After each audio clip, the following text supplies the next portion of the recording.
अभी हाल ही में आप लोगों ने देखा होगा, रातापानी वन्यजीव अभयारण्य को आधिकारिक तौर पर बाघ अभयारण्य घोषित किया गया है, जो मध्य प्रदेश का 8वां और भारत का 57वां बाघ अभयारण्य होगा। और इसे राष्ट्रीय बाघ संरक्षण प्राधिकरण के माध्यम से पर्यावरण, वन एवं जलवायु परिवर्तन मंत्रालय द्वारा अनुमोदित किया गया है। तो इसके बारे में एक सामान्य जानकारी जरूर रखिएगा, आपके एग्जाम में पूछा जाएगा, चाहे आप लोग स्टेट एग्जाम की तैयारी कर रहे हैं या फिर किसी सेंट्रल एग्जाम की तैयारी कर रहे हैं। तो देखिए, ये हमारा प्यारा भारत है, इसमें आप देखिए ये मध्य प्रदेश है, भोपाल इसकी राजधानी आप लोगों को देखने को मिल जाएगी। 1 नवंबर 1956 में इसे राज्य बनाया गया था। इसकी सीमा आप देखिए उत्तर प्रदेश, राजस्थान, गुजरात, महाराष्ट्र, छत्तीसगढ़ से लगती है। विधानसभा में 230 सीटें हैं, राज्यसभा में 11 सीटें हैं, लोकसभा में 29 सीटें हैं। क्षेत्रफल में दूसरे नंबर पर है, पहले पर राजस्थान, दूसरे पर मध्य प्रदेश। 3,08,252 वर्ग किलोमीटर में फैला हुआ है।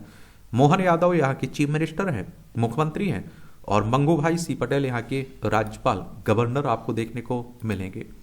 रातापानी टाइगर रिजर्व से संबंधित महत्वपूर्ण तथ्य क्या है? तो विंध्याचल पर्वत के निकट स्थित इस अभयारण्य में भीमबेटका के जलाशय भी शामिल हैं, जो यूनेस्को विश्व धरोहर स्थल में भी शामिल है। चलिए आप लोगों से यहाँ क्वेश्चन है मेरा कि भीमबेटका की खोज किसने की थी, और यूनेस्को के बारे में आप लोगों को बता देता हूँ, क्योंकि इससे भी क्वेश्चन आपके एग्जाम में पूछ लेता है। मैं बात कर रहा हूँ इस संगठन की, किसकी? The United Nations Educational Scientific and Cultural Organization. 16 नवंबर 1945 में इसकी स्थापना हुई थी। पेरिस, फ्रांस में इसका हेडक्वार्टर देखने को मिलेगा। रातापानी टाइगर रिजर्व का कुल क्षेत्रफल 1271 यानी कि 1271.4 वर्ग किलोमीटर में है, जिसमें 763.8 वर्ग किलोमीटर का क्रोड क्षेत्र और 507.6 वर्ग किलोमीटर का बफर क्षेत्र इसमें शामिल है। वनस्पति और प्राणी जात, तो यह शुष्क और आर्द्र पर्णपाती वन पाए जाते हैं, जिसके 55% क्षेत्र में सागौन टेक्टोना गैंडिस पाया जाता है। यहाँ पाए जाने वाले बांस और सदापर्णी साजा वन पर्यटकों के लिए आकर्षण का केंद्र भी है। अभ्यारण्य में 35 से अधिक स्तनधारी प्रजातियां, 33 सरीसृप प्रजातियां, 14 मत्स्य प्रजातियां और 10 उभयचर प्रजातियां, 40 से अधिक बाघ आपको देखने को मिल जाएंगे यहाँ। और भारत में टाइगर रिजर्व के रूप में नामित किए जाने की प्रक्रिया क्या है? तो प्रारंभिक प्रस्ताव, राज्य सरकार परिस्थितिकी महत्व और बाघों की उपस्थिति का आकलन करते हुए किसी वन्यजीव अभ्यारण्य या फिर राष्ट्रीय उद्यान को बाघ रिजर्व के रूप में नामित करने का प्रस्ताव करती है। तत्पश्चात एक व्यापक योजना तैयार की जाती है, जिसमें बाघों की व्यवहार्य संख्या सुनिश्चित करने हेतु प्रबंधन रणनीतियों और आवास आवश्यकताओं की रूपरेखा तैयार की जाती है।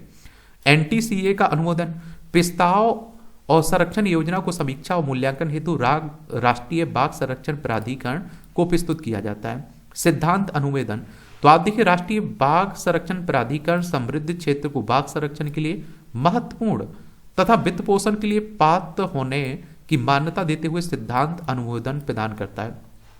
आधिकारिक सूचना अधिसूचना, राज्य सरकार वन्यजीव संरक्षण अधिनियम 1972 की धारा 38 भी के तहत संबंधित क्षेत्र को बाघ रिजर्व घोषित करने के लिए एक आधिकारिक अधिसूचना जारी करती है, जिसमें क्रोड और बफर जोन का निर्धारण किया जाता है। बाघ रिजर्व का प्रभावी प्रबंधन करते हुए स्थानीय समुदायों को लाभान्वित और स्थायी आजीविका को बढ़ावा देने के लिए अनेक पहल की जाती है। अनुवीक्षण और मूल्यांकन, NTCA और राज्य प्राधिकरणों की निरंतर अनुवीक्षण से संरक्षण प्रभावशीलता का आकलन किया जाता है और आवश्यकता अनुसार प्रबंधन रणनीतियों को अपनाया जाता है। क्या किया जाता है? अपनाया जाता है। अब बात आती है देखिए कि संरक्षण की विधियों की, किसकी? संरक्षण की विधियों की। तो इसमें कितने प्रकार की हैं ये भी जान लीजिए। तो भारत में जैव विविधता संरक्षण, इसमें आप देखिए इन सीटू संरक्षण और एक आप देखते हैं कि एक्स सीटू संरक्षण।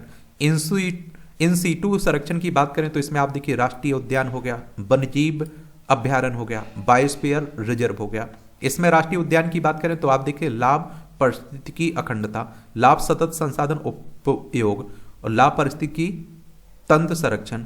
और इसमें अगर आप देखिए XC2 संरक्षण की बात करें तो इसमें चिड़ियाघर हो गया, इसमें लाभ नियंत्रित वातावरण और लाभ है इसका पुनर्प्राप्ति का कार्यक्रम।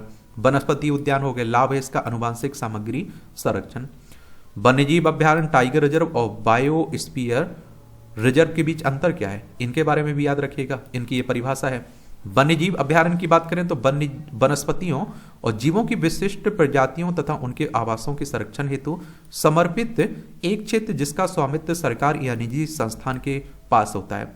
अगर इसमें हम लोग टाइगर रिजर्व की बात करें तो बाघों और उनके आवासों के संरक्षण के लिए विशेष रूप से नामित संरक्षित क्षेत्र। बायोस्फीयर रिजर्व की बात करें तो वनस्पति, जीव जंतु और सांस्कृतिक विरासत सहित जैव विविधता के संरक्षण और सतत विकास के लिए निर्दिष्ट क्षेत्र।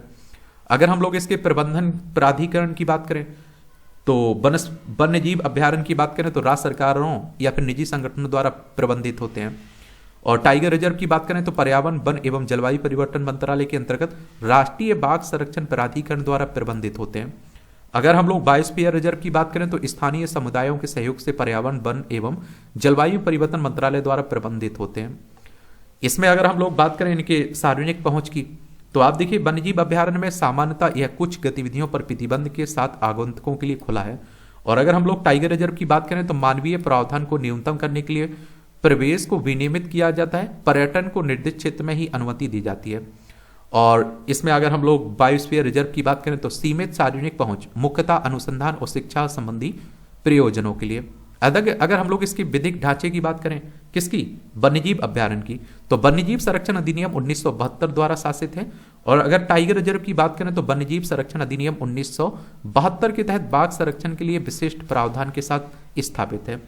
और अगर हम लोग बायोस्फीयर की बात करें तो यूनेस्को के मानव एवं जैव मंडल कार्यक्रम के अंतर्गत मान्यता प्राप्त संरक्षण के लिए राष्ट्रीय कानूनों को द्वारा शासित है। तो ये भी आप लोगों को याद रखना चाहिए। एक आप लोग बाघ के बारे में भी याद रखिएगा, रॉयल बंगाल टाइगर भारत का राष्ट्रीय पशु है, ये तो आपको मालूम ही होगा। बाघ की उपप्रजातियां हैं जैसे महाद्वीपीय पैंथेरा टाइगिस, ये सुंडा पैंथेरा टाइगिस श्रोंडाइका। प्राकृतिक अधिवास की बात करें तो उष्णकटिबंधीय वर्षावन, सदाबहार वन, समशीतोष्ण वन, मैंग्रोव दलदल, घास के मैदानी और सवाना। देश जहां बाघ पाए जाते हैं, 13 बाघ रेंज देश जहां यह प्राकृतिक रूप से पाए जाते हैं। इसमें भारत, नेपाल, भूटान, बांग्लादेश, म्यांमार, रूस, चीन, Thailand, Malaysia, Indonesia, Cambodia, Laos और वियतनाम शामिल हैं। IUCN की नवीनतम रिपोर्ट के अनुसार कंबोडिया, लाओस और वियतनाम में बाघ विलुप्त हो गए हैं।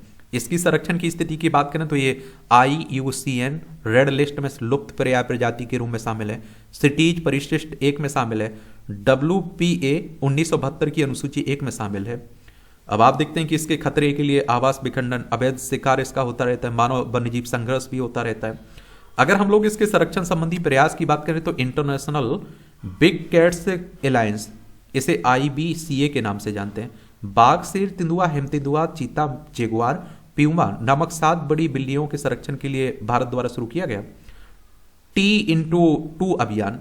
इसमें WWF द्वारा आरंभ किया गया 2022 तक बाघों की आबादी को दोगुना करने के लिए लक्ष्य को इंगित करते हुए टाइगर टाइम्स 2 को संदर्भित करता है। राष्ट्रीय बाघ संरक्षण प्राधिकरण WPA 1972 के तहत गठित है। प्रोजेक्ट टाइगर 1973 में लॉन्च किया गया था।